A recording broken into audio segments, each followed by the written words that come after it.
Okay, so today I want to talk about being off social media. I I got married in 2015, and I think it was 2017. Actually, it's probably year end. So maybe it was like between 2017 and 2018.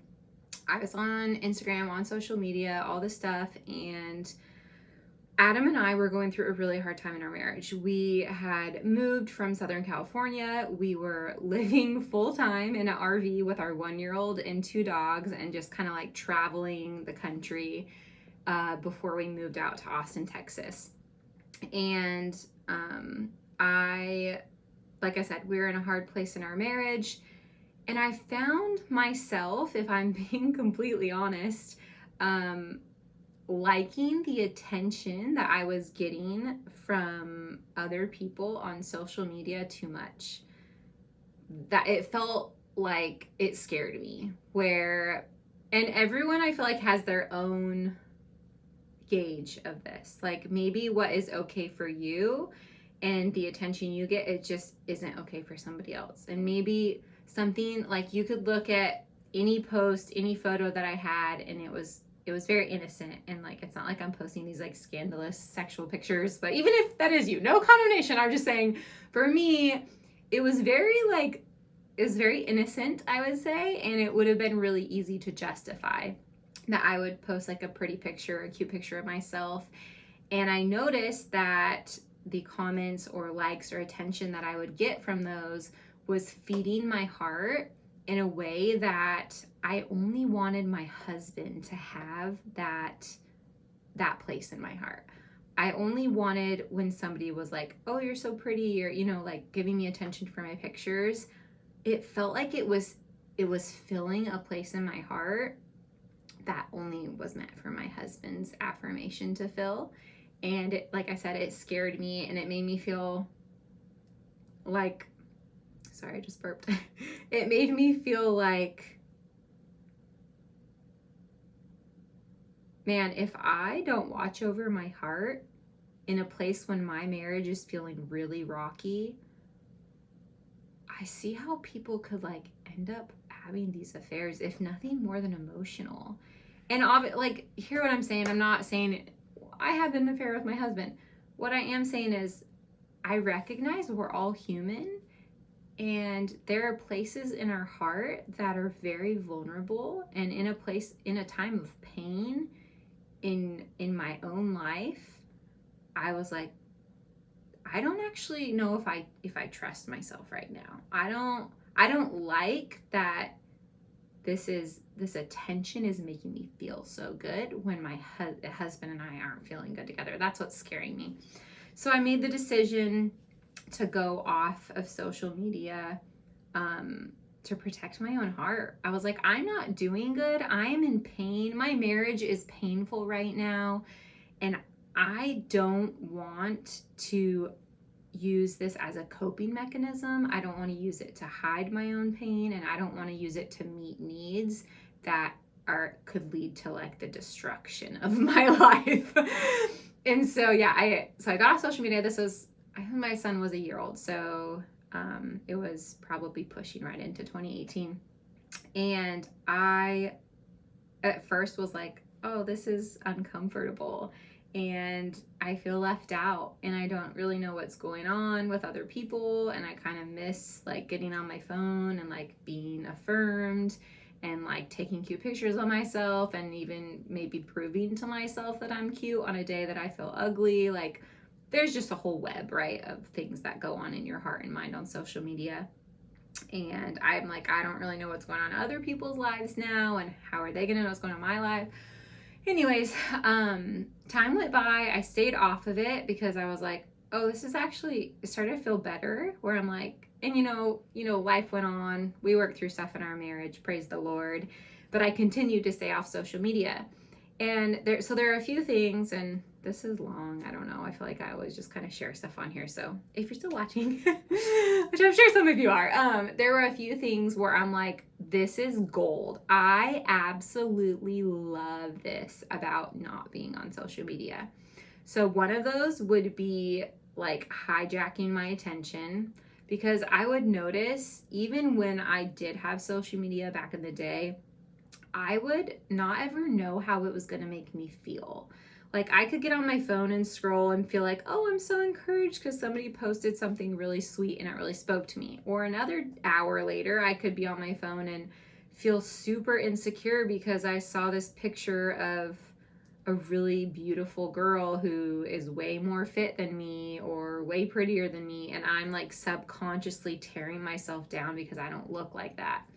Or like honestly, you guys know there's so many examples of like you get on your phone and then like for me, I'd even be at the end of the day like, why am I feeling depressed? Like I'm not like out of nowhere I'm like, I'm feeling like down and heavy and depressed, and I'm like, oh my gosh, I was scrolling through and I think I'm feeling these people's emotions off their photo. I can feel like the heaviness that they're carrying.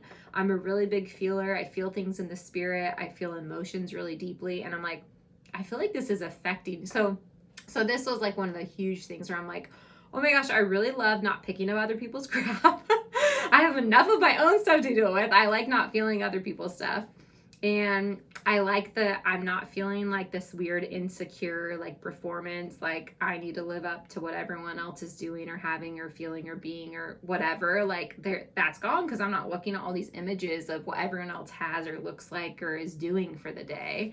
That created some weird insecurity and comparison in my heart that then I'm just like, it's just hanging out there all day long as I'm like doing the dishes and cleaning my house. I'm having this like weird, yeah, it's just weird. So that was a huge plus. That was gold. The second thing I would say was I actually found so much joy in, I would say in the beginning, I felt less connected because I didn't like know what was going on in my friends' lives. Like I didn't see, oh, what did they do that day? Or here's a reel of their kids, or here's their story of like the cousins. I didn't get to see the cousins as much and their little babies who were across state. You know, I didn't have that connection. But then I started experiencing the group of friends that I did have on my phone when they asked me how I was doing, and I got to send them a photo or an update of my life, and they like it was just like this really beautiful exchange where I felt more connected, and I was like, oh my gosh, I got to share with you what was going on in my life and what I've been up to and how my kids have grown or whatever the week held.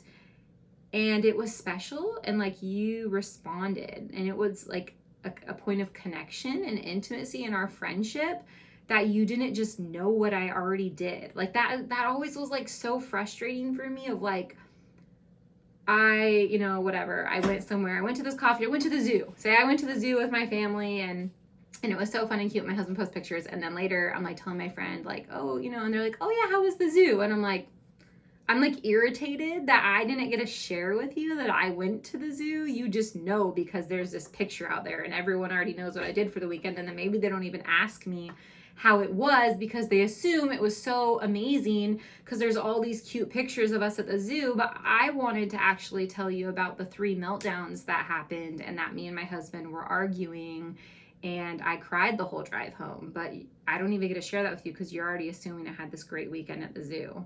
I don't know. So there's just that. Okay, that was the other piece of gold was like, oh, I get to share what I want to share with my friends, and then they like share it with me, and then they share how they're doing, and I don't assume I already know how they're doing because I read a few posts on their Instagram this week and saw some cute videos of their kids, which is no gauge of how they're actually doing anyways.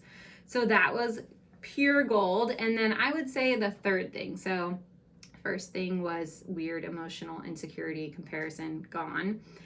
Second thing was like actual true connection and messages and talking to friends. And I'm like, what was the third one? Oh, I think just like my time. Like I just felt like, well, okay, actually I could say 2 things. Definitely time. Definitely got more time back. Actually, this is probably my third favorite thing that was gold.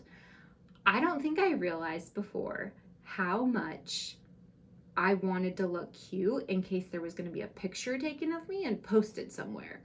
So it sounds funny, but honestly, I love that I was like, I didn't do my makeup.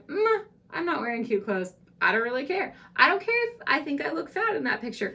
I don't care if that's a bad picture of me because I don't have social media. So I really don't care. I don't care about taking it. This was the other thing where it was like, I feel like I always take a picture, and then, you know, you want to post it and everything, and then make sure you look cute in the picture. And I'm like, I forget to take pictures. And I love it. Actually love that I didn't need to take a picture of myself on that trip or on that day or at the park or eating this food. And I just like thought about taking pictures less and thought about what I looked like less. And it was really liberating and I loved it.